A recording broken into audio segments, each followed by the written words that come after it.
To understand why Hell's Half Acre catered to so many vices, you have to understand what the goal of the place was. A sinful, raunchy time was the vehicle used to separate John's gamblers and drunks from all of their money. Just ask Richard Seltzer. But I'm the man that wrote the book on whoring, gambling, and drinking in Fort Worth. His book, Hell's Half Acre, published more than 20 years ago and is still widely circulated. He says those scratching their itch with vices were less than proper people. Nobody took baths. There was no air conditioning. Nobody used deodorant. Very few brushed their teeth. And those are the kind of people that were there. Acre activities always began with drinking and maybe even a little dancing. Rotgut, whiskey, and warm beer is about all you could find at the bar, but the patrons didn't seem to mind. If you came in with money, you went up to the bar, they served you a knockout drink. And when you woke up, if you woke up still alive, you were out in the back alley behind the bar without any money. And if you were looking for a game or two, there was plenty to be had. In a fancier, uptown establishment, the gaming halls were known as gambling concessions, invite only and with pro gamblers. But down on the Acre, it was a whole lot different.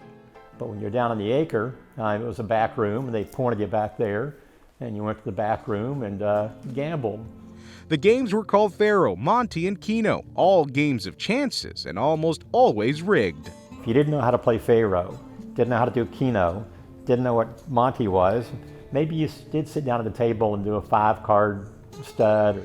And just like drinking, whatever money you take out, you've got, and pretty soon you don't have any money.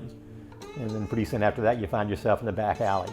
You know, this spot here, Throckmorton Street, would have been the western edge of the Acre. And interestingly enough, for the 50 years that all of that raucous activity took place on this side of the street, they had a visual reminder of all of their sin and debauchery by way of the St. Patrick's Cathedral. Cathedral's still standing, but the Acre obviously is long gone. Drugs weren't really a big deal in the Acre, according to Seltzer. When they did make a presence, it was usually morphine or opium. But in the early 1900s, drugs were legal.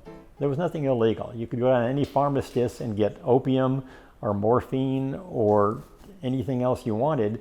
They don't become illegal till 1913. And all of this money being made on the vices ultimately ended up bankrolling many city accounts. All the money they spent in the Acre, some of it's going to wind up, well, number one in the business, but in city coffers, one way or the other. Cash spent on vices turned into economic fuel for the city.